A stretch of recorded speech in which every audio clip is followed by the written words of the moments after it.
Hey everybody, it is Monday, November 21st, 2022. Welcome to the NFL Fantasy Football Show presented by Subway. Try the Subway Series menu, your pick of 12 irresistible subs. It's me, your man, MG Marcus Grant, joined by Michael F. Florio and the specialist, cast of dozens that help us put on this show each and every day and each and every week. Of course, the World Cup is underway. We'll have some World Cup themed stuff going on. I know you're not necessarily a big soccer fan, but you got to be at least kind of USA'd out for this thing, right? This is about maybe not apparel wise. Yeah, I would say this is about as USA'd out as I could get, unless you wanted me to wear a bunch of Bills gear, looking like a homer after beating the Browns. I'm not a big soccer guy, but it's fun to cheer on USA, and it's more like everyone in the office is very excited for it. So I'll be like, yeah, go USA. Right, just get swept up in the whole emotion of it. It's all about USA. It's just. I guess it's always USA versus the world, but now it's especially USA versus the world for the next month. We got plenty to talk about. We'll have our 5 biggest takeaways from Week 11, some waiver wire targets. Plus, we will talk about some players that could get you, hopefully, into the fantasy playoffs and maybe even help you win it once you get there. But let's start with some fantasy headlines and big news out of Chicago. Justin Fields suffered a left shoulder injury on the Bears' final drive Sunday against the Atlanta Falcons. Now, Fields finished the game, but afterwards told the media that he's in a good amount of pain. He is expected to get an MRI on Monday. The Bears are in New York to take on the Jets next week. Justin Fields has been amazing. He has been the QB1 over the last few weeks. He's done a whole lot for that offense. If he misses time, what does this mean for the Bears and their fantasy prospects? Stay far away. Like, if Justin Fields is gone, I don't. David Montgomery would be in play because there's no Khalil Herbert there, and volume. I just anticipate he would get something like 20-plus touches. But outside of that, I wouldn't want Darnell Mooney. I wouldn't want Cole Kmet. First of all, I already want to stay away from as many Bears this week outside of Fields as possible because they're playing the Jets. Darnell Mooney's going to get sauced. I mean, it's going to happen. But if Fields sits, I think this becomes an offense that you play the starting running back and you get away from everything else. Well, and even in that case, I would still be worried about Montgomery. You mentioned the volume. That's sort of the saving grace there. But if he becomes the only thing you really have to worry about, then it becomes harder for him to run the football as well. Just at a point when I felt like Montgomery was back to sort of being a fringe RB1 with no Khalil Herbert, this potentially throws a wrench in that whole thing. Bad news out of Atlanta, and this just came down just before we started recording this show. Kyle Pitts is believed to have suffered a torn MCL against the Bears that would require surgery. This news comes after an MRI today, also comes via our own Ian Rappaport. Now, the reports are that Pitts wants to have a second opinion. But Florio, I mean, if he has surgery, that means the season is over for him. It's been a very frustrating season, not getting the target share we expected in an offense that does not throw the ball a whole lot. And I don't know. I guess I keep talking about us losing consistent, productive tight ends. Pitts hasn't really been that, but it's still a really frustrating end for a player that really has a lot of talent. Yeah, and while Pitts has failed to live up to our expectations, he is one of those tight ends that's in like the tight end blob where it's like, you got your Travis Kelce's in a league of his own. Then you have Mark Andrews. Then you have like Goddard and Ertz when they're healthy, Kittle, Dalton Schultz, TJ Hockenson. And then after that, there's like a blob of like 15 tight ends that could finish in any order. Kyle Pitts, I know he hasn't lived up to it, but he's one of the higher upside tight ends in that group. Not many tight ends bring that same ceiling, but if he's out, I think the only usable piece in the Falcons passing game is Drake London, who has caught a touchdown in 2 straight games, but even he isn't getting big volume there. But Marcus, let me just get out in front of it. Next year, when Kyle Pitts is like the 8th or 9th tight end off the board, your boy will be there drafting him. I mean, look, we're all still going to be in on Kyle Pitts. As long as he's back healthy next year, we're going to get back in and draft him. I guess the good news for fantasy drafters is you're not going to be spending a 3rd or 4th round pick. Yeah. You probably weren't going to be anyway just because this year was so disappointing. But now this is probably going to knock him down draft boards. But a lot of us, Florio, myself included, we're going to be right back in and ready to re-up again with Kyle Pitts in 2023. Hopefully a speedy recovery. Wish him the best. Definitely a sad end to the year for him. Joe Mixon left Sunday's game against the Steelers in the second quarter. He is dealing with a concussion. Samaje Perine had a nice game in his spot, scoring 3 touchdowns. We'll get to waiver wire in a little bit, but how high on the priority list should Perine be this week? It depends on your situation. There's no teams on bye next week, so That right there helps you set your lineup. And I have a couple of teams where I have 2-3 good running backs that I start each week. Then I don't need Samaje Perine for next week, so I'm not going to be aggressive going after him. But if I'm a team fighting for my playoff life and I need a running back, maybe I have Mixon, maybe I have, just bad performances or I'm dealing with other injuries, anything like that, then I'm going to be aggressive going after Samaje Perine. Since we're talking about the Bengals, we should also mention Ian Rappaport reported on Sunday morning that Jamar Chase could play in Week 12. He's been dealing with a hip injury, has been out for almost a month. He's now off crutches, could practice and play this week coming up against the Titans. I don't think we need to go much into it. If Jamar Chase is playing for the Bengals, he's pretty much playing for you, right? Yeah, agreed. And I've been saying, I did a PSA last week about it. I put it out on Twitter. If you're a team that's comfortably going to make the playoffs, Jamar Chase is the kind of player you should be trying to trade for. Because even if he comes back this week and is very limited, isn't himself, you just need him to be himself come week 15 on. So I think he's the kind of player that you should be looking to trade for if you're comfortably in the playoffs. Some big news out of Denver just coming down. On Monday, the Broncos released veteran running back Melvin Gordon. Now, Gordon has had fumbling issues all throughout the season, including one on Sunday against the Raiders, although the Broncos did recover that one. Denver still has Latavius Murray and Chase Edmonds, who, however, was seen on crutches at the end of that game. So I guess there's one less person to worry about in that Broncos backfield. Does that make you feel any better about Denver running backs? I think you have to value Latavius Murray as I would say low-end RB2 or flex option moving forward. I have a running back needy team where I've been starting Latavius Murray, and I feel pretty good right now, especially because moving forward, their schedule, they get the Panthers, Ravens, Chiefs, Cardinals, Rams, Chiefs throughout the rest of the fantasy season. So, there could be good games. There are touchdown opportunities for Latavius Murray. Outside of him, Chase Edmonds is hurt, like you said. We don't know what they're going to do for depth. I know Marlon Mack is still on their roster, but outside of very deep leagues, I think right now Latavius Murray, until we get clarity, is the only running back to feel really good about. I think the value for Murray is that he is the lead running back. They're probably going to get most of the opportunities. The concern is that the Broncos just don't score points. I mean, they can't get to 20 points, which is a fairly reasonable number to reach every week in the NFL, and Denver just can't do it. So that's the only thing that really worries me, is just that there's not a lot of scoring upside there. But in terms of volume and opportunity, Latavius Murray is going to be that guy.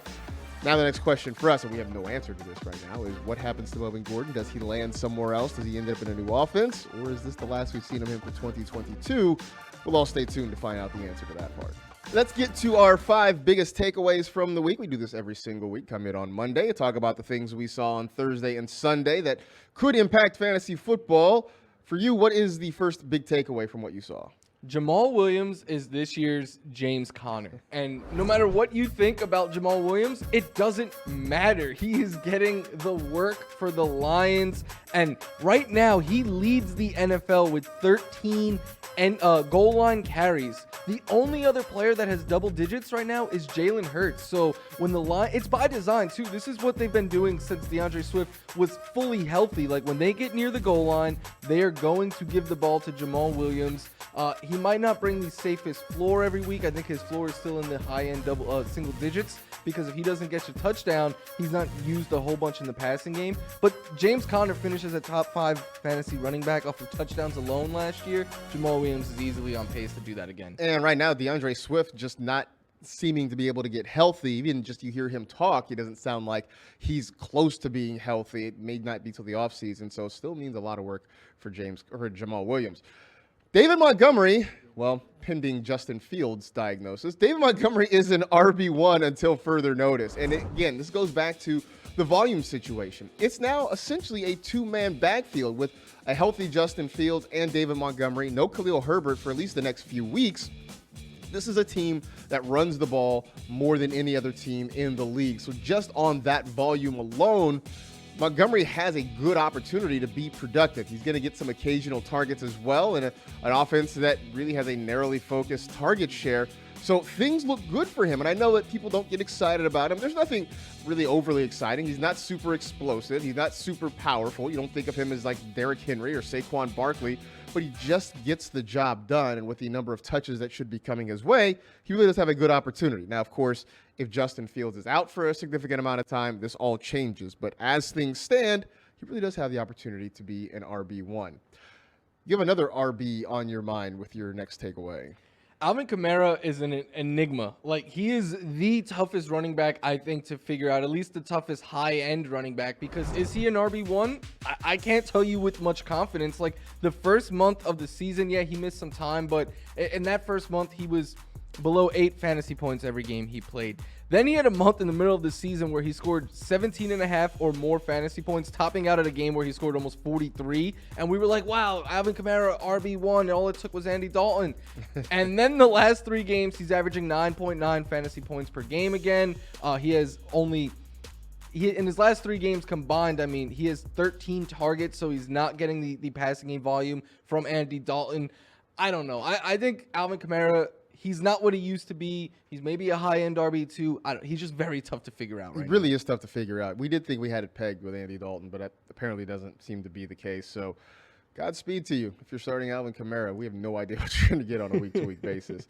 For me, George Pickens is Pittsburgh's wide receiver 1, and it may not seem that way if you're just looking at the straight numbers, because Deontay Johnson still getting a heavy target share. He's still seeing a good number of opportunities each and every week, but you also look at that, and the production hasn't matched that.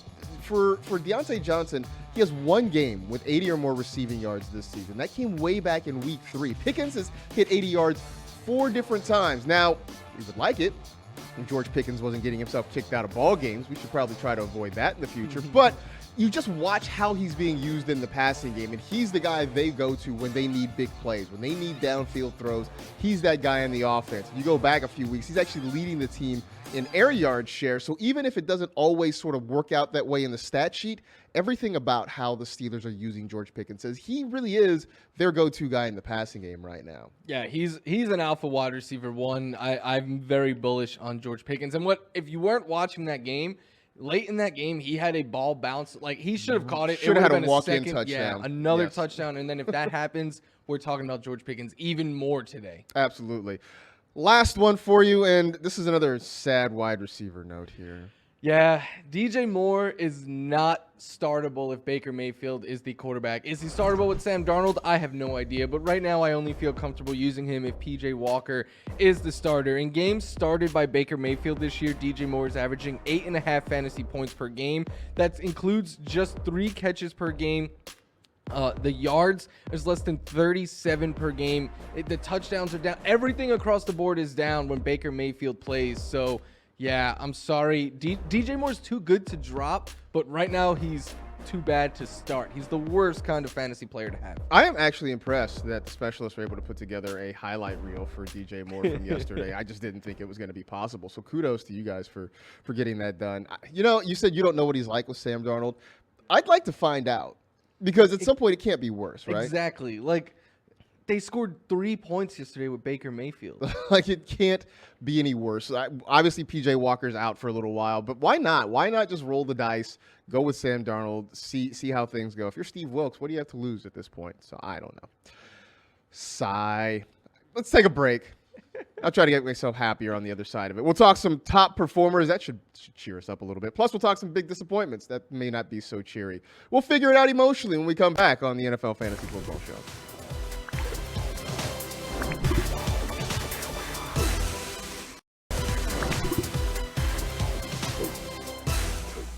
Look at the top performers from Week 11. Patrick Mahomes, 27.5 points as he led that comeback win against the Chargers at SoFi Stadium on Sunday night. Tony Pollard went kaboom.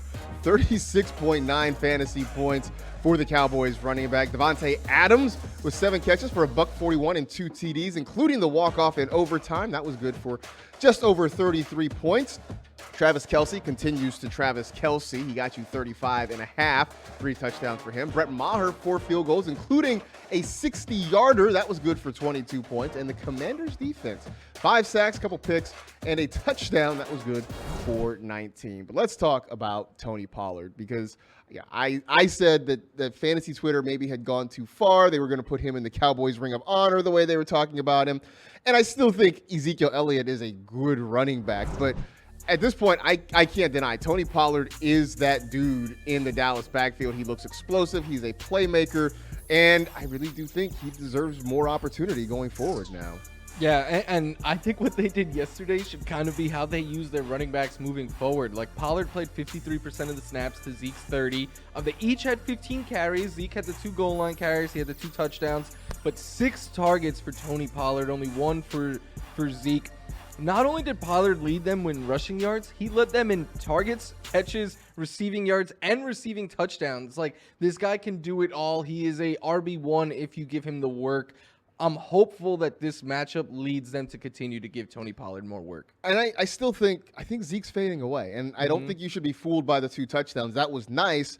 The Cowboys, newsflash, they're not going to score 40 points every single week. So you're not going to get those kind of opportunities for Zeke. And with Pollard doing what he did, I just think it's going to be hard to deny him those opportunities. So what was already a pretty low floor for Ezekiel Elliott gets even lower. He played 21 snaps. That was his lowest number of the season so far. So I don't know. I think it might just be time. I think you go out and if you have Zeke right now, you find the Cowboys homer in your league because every league has one. Every league has one. And you sell high. So from a current Cowboy to a former Cowboy in Amari Cooper, we were sort of joking that this was a neutral site game, so to throw out the home road splits. But to your credit, you also said that you would start Amari Cooper against the Bills secondary, and it paid off. Had a couple of touchdowns, over 100 yards. And look, you and I were both off Amari Cooper at the start of the year. We have both had to change our tune. He's been very, very good this year. He's a wide receiver 1 all the way. Yes, he doesn't bring a safe floor, but only the elite wide receiver 1s, like the upper echelon guys, are the only ones that don't bring, some consistent week-to-week volatility. It's just the nature of the position. But not only did Amari Cooper play this well, he took advantage of a good matchup indoors. He's going to get a quarterback upgrade in 2 weeks when he gets Deshaun Watson back. So Amari Cooper, not only is he a guy that you start every single week, he has league-winning potential the rest of the way. He really does, and considering you probably got him at something of a discount in your draft, this is a big boost for you. You talked about the enigma that is Alvin Kamara. Chris Olave, not an enigma. He's just a dude who makes plays. Even with Andy Dalton, with Jameis Winston, it doesn't matter. And really, look, might be fantasy rookie of the year at this point. I don't know. He's been really good, though, this season. Yeah, I would say he's definitely the rookie of the year at the receiver position at the least. He led the Saints in every receiving category. I would like more volume than 6 targets, but we saw yesterday something that we've all known except for Andy Dalton. When you throw the ball downfield to Chris Olave, good things happen. Like, the fact that this guy doesn't get multiple targets a game just downfield, because not many corners can keep up with him. I don't know. I obviously Jameis Winston would be a better fit for him, but I still think with Dalton, Olave has too much upside to get away from. Just way too much upside in a offense that just doesn't have a lot of receiving threats. Chris Olave is that one. So at this point, if you have him, you should be starting him every week, regardless of the matchup, just because the volume and the playmaking ability is there. Josh Palmer had himself a day for the Chargers at a time when nobody expected that. We had one of our senior producers come in before the show and complain that he had dropped Josh Palmer. I told him he wasn't alone. I had people in my mention saying they dropped Josh Palmer because, hey, Mike Williams was back and Keenan Allen was back. And why do you need Josh Palmer? Then Mike Williams gets hurt again. Keenan Allen was sort of meh. So now what do we do with Josh Palmer? I have Josh Palmer in a couple of leagues. I don't think I'm going to drop him, but next week with no teams on bye, it depends on if Allen and Williams suit up, but I see myself getting away from Josh Palmer again. This is kind of who he is, right? Like, he's one of those players that's better in best ball, I would say. Like, he has some big games, he has some duds, and as the Chargers passing game gets more and more crowded, I see the reason to stay away from him. But I will say, man, Josh Palmer had the game that I thought Kadarius Toney was going to have last night. R.I.P., man. Kadarius Toney obviously suffering that hamstring injury. Didn't really do much. Suffered a hamstring injury. We'll certainly keep an eye on what his status is going to be. But Josh Palmer had himself a day. So those are the guys that performed well. Let's talk about the guys who left you wanting. Who was your biggest disappointment of Week 11? Saquon Barkley, and man, this was such a smash spot for him against a Lions defense that had given up a bunch of production on the ground. He turned it 15 carries into just 22 yards. He caught 2 of 5 targets for 13 yards. What I don't love is his snaps dipped below 80% for just the second time all year. We saw Matt Breida getting more involved. He vultured the touchdown away. It was a painful day. Obviously, I think better days are ahead for Saquon Barkley, but I do want to point out his schedule gets pretty tough. Like the Cowboys the next week, they're so against the run. But then Washington has been elite at stopping running backs, one of the very best in the league. And then he gets the Eagles after that, who are going to probably have Jordan Davis back by then. So I still think, obviously, you start Saquon every week, but the next month could be tough. Yeah, that was frustrating. I remember I tuned in a little bit later in the game, and I hear Matt Breida scored a touchdown, and I was like, what is happening here? So that one hurt a little bit. Damien Pierce, now I wasn't expecting Damien Pierce to have a big blow-up game against the Commanders, but I was expecting him to get you more than 3.7 points, and maybe some of this was just that the Texans fell behind big fairly quickly in this one, and they had to kind of get away from it a little bit, but just the 2 receptions for the 9 yards, couldn't get anything going on the ground. You talk about Washington being so good at stopping running backs. That definitely came into play. It was just a bad game all around for the Texans offensively, but still, I felt like you could have got a much better game out of Damien Pierce than you did. He's probably not your RB1, so maybe it didn't necessarily sink you, but it certainly didn't help your chances to win in Week 11. That gets us to Rookie Mistakes presented by Snickers. This is when we take some of your tweets about the things that went wrong in fantasy this week, and we decide whether or not you were at least on the right track or if you just had a big fat swing and a miss. So let's start with this one from Celtics champ soon.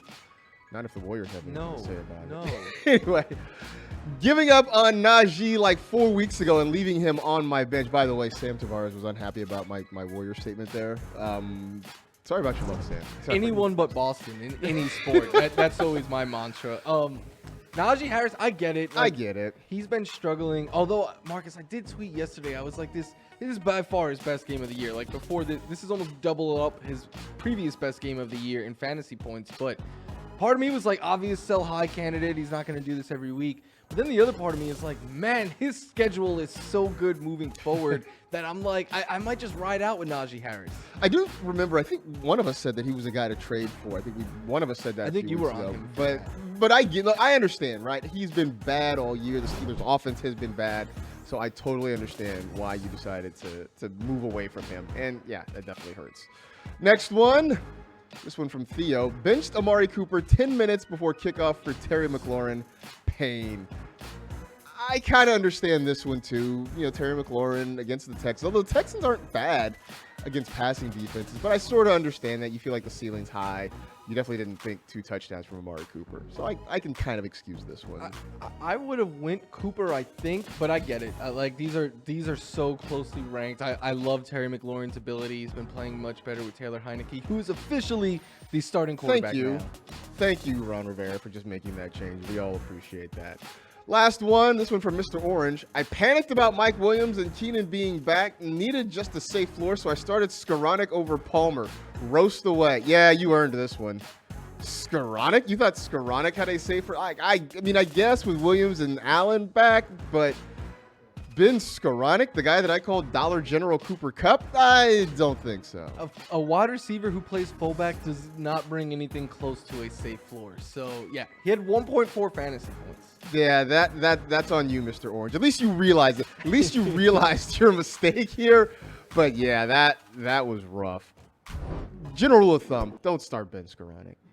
We had so many questions about it too last week, and both of us were like, we don't get it. Don't get it. I mean, I guess everybody's panicked because no Cooper Kupp, but Ben Skoranek is absolutely not the answer. Allen Robinson is more of an answer than Ben Skoranek is. He actually had a touchdown yesterday. So just know that going forward, don't start Ben Skoranek. We got other guys you might be able to be starting very soon. We're going to talk about some players that can help get you to the fantasy playoffs. That's coming up next on the NFL Fantasy Football Show.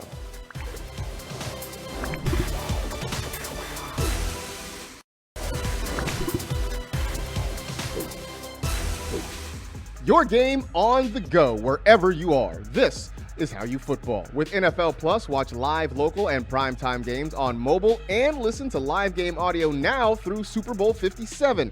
Sign up for the rest of the season with a special offer of $19.99. So the trade deadline is quickly approaching in NFL.com leagues. It is this Friday, November 25th, so you still have a couple more days to make some deals. So along those lines, and in the spirit of the World Cup, which kicked off on Sunday, we're talking about some players that will get you sort of out of the group stage and into the knockout round, aka the fantasy playoffs. So these are some guys that maybe you want to look to acquire, or if you have them on your roster, you want to hold tight to some of these players to help you get through the next few weeks. So we each got 3 guys. Who is your first player that'll get you to the playoffs? Amon-Ra St. Brown, because the Sun God is awesome, and all of you doubters need to just stop it by now. I mean, this guy has been incredible. He has a near 40% target share since the Lions have traded TJ Hockenson, and then the schedule upcoming is amazing. His next 3 games, the 3 weeks leading into the playoffs, he gets the Bills, Jaguars, and Vikings. In the last month, the Vikings have allowed the most fantasy points to wide receivers. The Jaguars and Bills are both in the top 10, and those are games, especially against the Bills and Vikings, where if the Lions are trailing, it's just going to mean more volume for Amon-Ra St. Brown.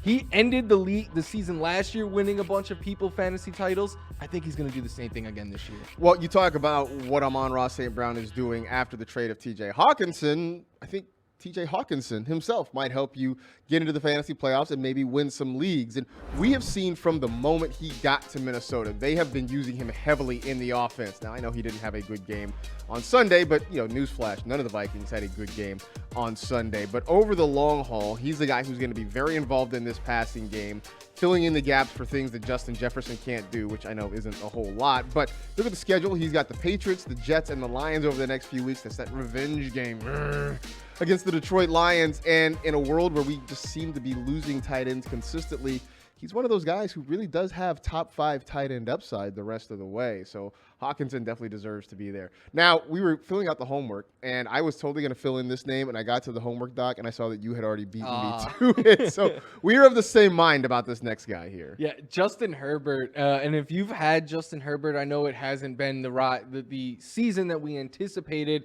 but he does. Last night was his best game since week 4. Keenan Allen is back. Mike Williams was back and then left with an ankle injury, but hopefully he could continue to suit up and play. But Austin Eckler's there. The Chargers are getting healthy around Herbert, and then his schedule: the Cardinals, the Raiders, and the Dolphins in the next 3 weeks. Those are 3 teams that are all within the top 7 right now in fantasy points per game allowed to quarterbacks on this season. So. And Herbert himself looked healthier yesterday. So lots and lots of reasons to feel that Justin Herbert can make up for his slow season early on with a big finish down the stretch. Yeah, we saw in that opening drive, that long touchdown pass to Josh Palmer. It looked like Justin Herbert was back to being that guy again. I'm going to go with Jeff Wilson as another guy who can get you out of the group stage, so to speak, and get to the playoffs there. He has stepped in Miami and immediately taken over as the RB1. I was skeptical after the first week, but after the second week, when he again had a large snap share and a large share of the touches, at that point, you just couldn't deny the fact that he is now the lead running back there in Miami, a team that maybe is not run first, but they are running efficiently under Mike McDaniel. And 2 of his next 3 games are just great. He's got the Texans. He's got the Chargers in Week 14. Yes, in the middle of that game against the 49ers. On paper isn't great, but it is a revenge game, and they sort of know how that defense operates there. So maybe you can even see some good production from Wilson. But either way, even with just 2 of those 3 games, that should be enough to help launch you into the postseason, especially for a guy that if you drafted late, or maybe even picked up off the waiver wire, depending on your league.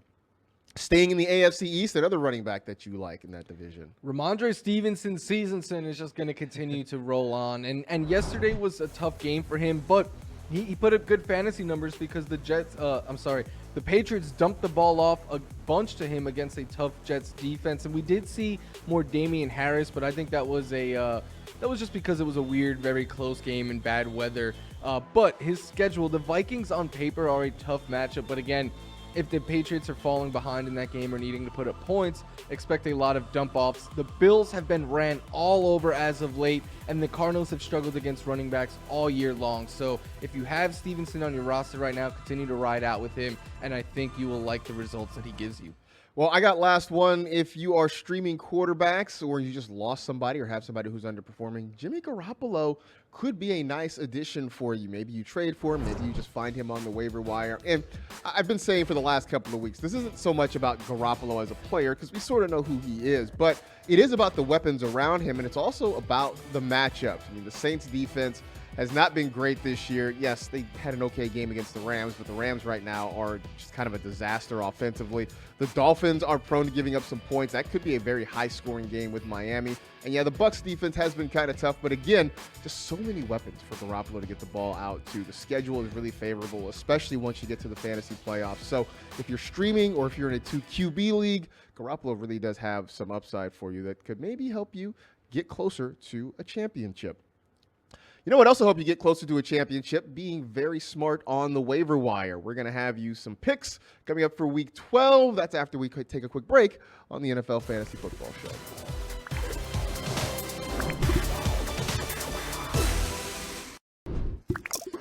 It's time for Refresh Your Lineup, presented by Subway. Waiver wire targets for Week 12. Mike, who is on that list? Deshaun Watson starts at the top because he is officially back, not this week, the week after, and you want him if you need a quarterback. Marcus Mariota's been putting up good numbers. He's a good streaming option this week against Washington. So is Ryan Tannehill if you're going a little bit deeper at quarterback.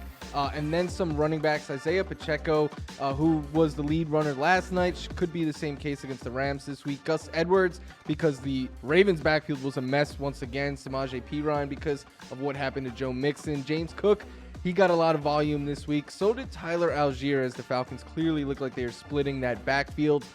Then some wide receivers. Christian Watson, who's still available in just under half of leagues. That needs to change. Paris Campbell, I'm going to continue to talk him up, as I will continue to talk up George Pickens. Traylon Burks had a really big game on TNF. He's worth a pickup. Darius Slayton, who has been playing good ball, and now Wan'Dale Robinson tore his ACL. The Giants are very, very thin at receiver. Demarcus Robinson had the best game by a Ravens wide receiver since Marquise Brown in early 2019. Donovan Peoples-Jones had a big game, or maybe it was 2020. I don't know for that one. Jameson Williams, who's back off of the PUP and could be back in our fantasy live soon. David Njoku and Juwan Johnson round out the tight end position. Well, let's start with Gus Edwards, because it looked like he was close to playing this week. He was ruled out, didn't play. Kenyon Drake was just okay. But Edwards, I think when he comes back, goes back to being the lead running back in a very run-heavy offense. The Ravens were not great offensively. So Edwards does, I think, have a role. But any concern that this becomes just kind of a messy three-headed attack here? I do have concerns about that, but I still think Gus Edwards, if he is healthy, he will be the lead runner in a great matchup against the Jaguars. And the Ravens are clearly a team that if they can just run the ball, they are going to do so. I thought Kenyon Drake might be taking over here, but Kenyon Drake has been an enigma in his own right. Like, he's had some huge games, and then like the next week he just completely disappears and can't do anything. So he's so up and down that I think Gus Edwards will kind of take over the lead role by default. The other thing to keep an eye on that could really complicate matters is technically J.K. Dobbins is eligible to come back at any time. The Ravens haven't signaled that they're going to do that. They certainly want him to get healthy and ready to go for any playoff run. But if he comes back, then this really becomes a sticky situation in Baltimore. James Cook got some opportunities yesterday in a game that we both like, Devin Singletary, and he had a really nice game. You want to talk about another guy that's hard to figure out when and how they're using James Cook. I haven't really put a finger on it, but after what he did on Sunday, it feels like you can't really ignore him. Yeah, the Bills became the first team all year to have two running backs rush for at least 86 yards in a game. Only one team did it all of last year, and it's pretty ironic after we spent the whole last week talking about how the Bills can't run the ball that they become the first team to do something like that. James Cook had 11 carries, 2 targets, the same number as Devin Singletary. He was even used in goal-to-goal situations.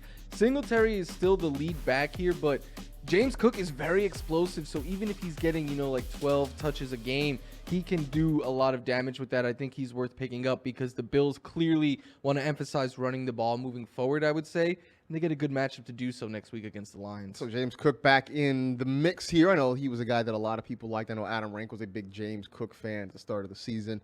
Now, maybe it looks like he's starting to pick some things up there. Another rookie who got off to a slow start, mostly because of injury, Traylon Burks. And you mentioned he had the big game on Thursday night against the Packers. And now this is a couple weeks in a row that we've seen Burks in the mix. He was sort of being compared to A.J. Brown, kind of as a lesser A.J. Brown. And maybe he is turning into a lesser A.J. Brown. That's not a bad thing, especially for a team that really doesn't have any wide receivers. Yeah, and what we saw from Burks was huge last week. He led them with 8 targets, 7 catches, 111 receiving yards, twice one downfield. I believe 2 of his catches went for one I know was for 51 yards. I think another one was like 40 something, but it might have been in the 30s. Either way, seeing him win downfield is exactly what we want. A lot of upside there, worth picking up. Not sure if I get him in my starting lineup next week against a tough Bengals secondary with no teams on bye, but certainly a player that I want on my roster if I can get him. Absolutely. And, again, with not a lot of options in the passing game, I mean, Robert Woods has been okay, but we don't really trust Nick Westbrook-Akine on a week-to-week basis. There's nobody there that really is going to demand a whole lot of targets. So Traylon Burks could be that guy.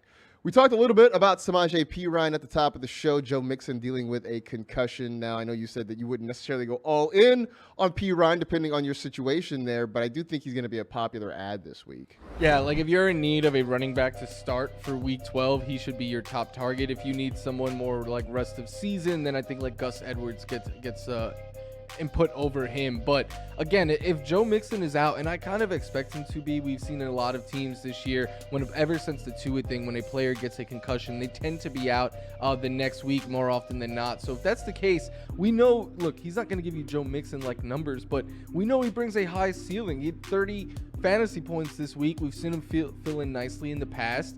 I think we kind of know what we're going to get with Samaje Perine. We do. And he's the guy, though, they still like him in kind of the 2-minute offense. He's the guy they like to catch the football. I know they've kind of gone to Mixon a little bit more in that respect, but Perine continues to be that guy. So he always has, maybe not a high floor, but a semi-stable floor just because he can catch the football.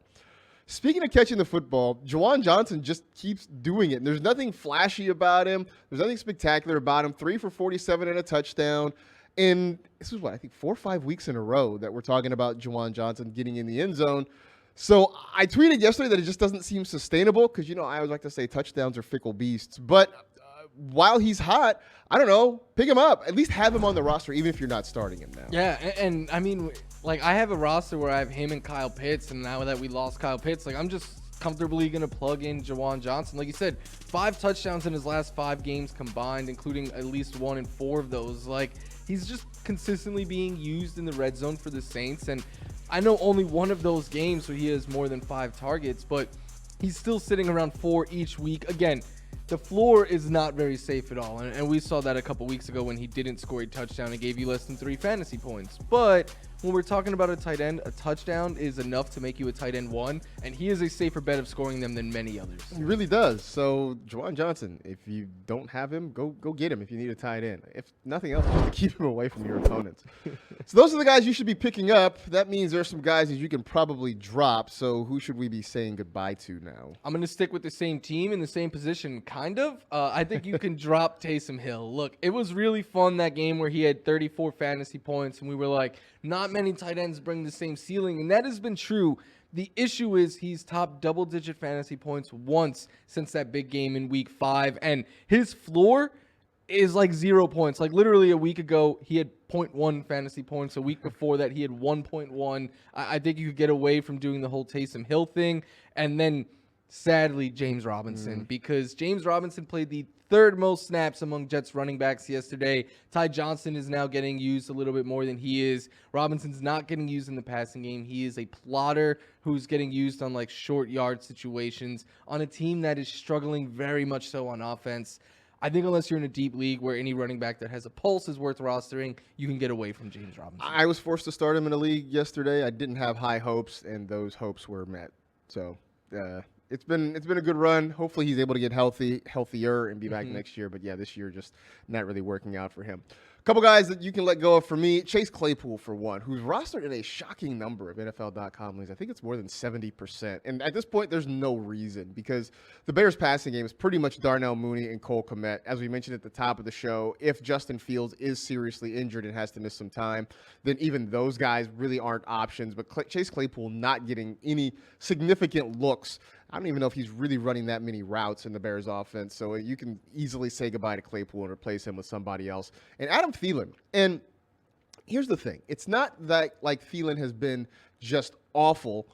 he's just been so middle of the road that I think, especially if you're in a 10-team league, if you're talking 12-team, then we can still have this conversation about Thielen. But if you're in a 10-team league or less, there's just no reason to keep Thielen there. He's not getting enough catches. He's not getting enough yards. He's not scoring touchdowns. That touchdown regression that we have been warning about for years seems to have finally hit him.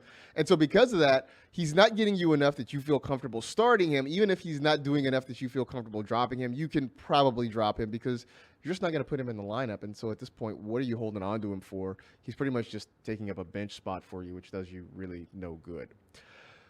All right, that's enough of the disappointments and the frustrations. Let's take a break. We'll come back and we'll talk some Madden Movers, the guys who didn't get some love elsewhere in the show that we think deserve a little bit of attention. We will do that to wrap it up on the NFL Fantasy Football Show.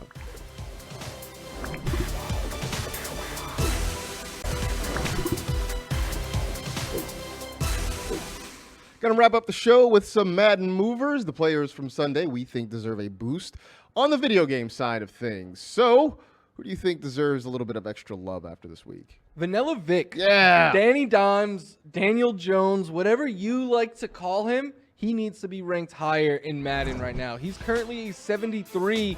My man went out this week. He's currently a top 5 fantasy quarterback on the week after he dropped almost 25 fantasy points. He now has over 18 in 3 of his last 4 games. He's running really well. I know he turned the ball over a couple of times yesterday, but he's been doing a much better job taking care of the ball. And again, what he's doing with his legs deserves credit. Over 20 rushing yards in every game but 1.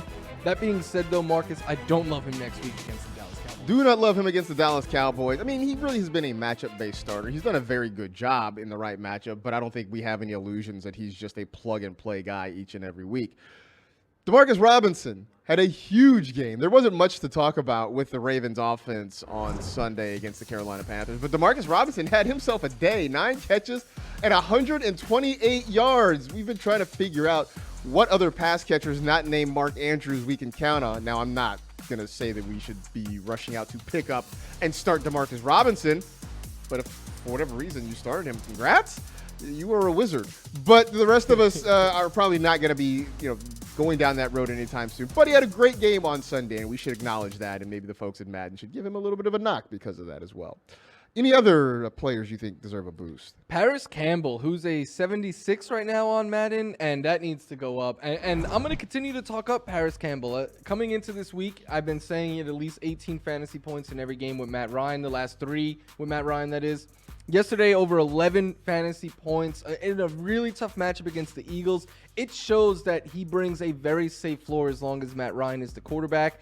And what I love, not only did they use him on short yard stuff, you see this play right here if you're watching the video one that got the Colts into within the 5-yard line, like they're throwing him downfield. The next play, it was an end zone target that was designed for Paris Campbell. He didn't catch it, but good things, good signs for Paris Campbell. So Paris Campbell, a guy who's been so much better with Matt Ryan at quarterback. Guy who's been fairly good all year long at quarterback has been Jacoby Brissett. And I said a couple weeks ago, he's been good enough in real football, but maybe not good enough to crack your lineup in fantasy. On Sunday, though, he had himself a day, 324 passing yards, 3 touchdowns, even ran for nearly 30 yards, 26 points out of Jacoby Brissett. Now, mind you, this is not going to be his job very much longer. Once Deshaun Watson comes in, then Brissett goes back to the bench. But you know what? If this is one of the last things we see of Jacoby Brissett in 2022, it was a pretty good way for him to maybe end his season. So I think all the folks at Madden should probably give him a little bit of love before he goes back